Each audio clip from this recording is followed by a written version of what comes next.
તો ભાવનગર શહેરમાં પરિણીતા સાથે દુષ્કર્મની ફરિયાદ। રિક્ષા ચાલકે પરિણીતા પર દુષ્કર્મ આચર્યાનો આરોપ છે।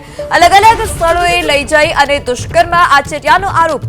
પતિ અને પુત્રને મારી નાખવાની ધમકી આપી તે પ્રકારનો પણ આરોપ છે। પરિણીતાની ફરિયાદને આધારે પોલીસે વધુ તપાસ હાથ ધરી છે।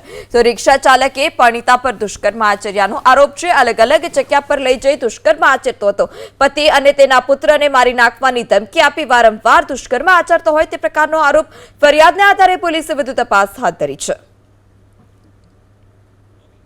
શિક્ષક પર રાક્ષસી કૃત્યનો આરોપ લાગ્યો છે। અમરેલી જિલ્લામાં શિક્ષક મહેન્દ્ર કાવટિયાએ 2 વિદ્યાર્થીની સાથે દુષ્કર્મ આચર્યો હોવાનો આરોપ।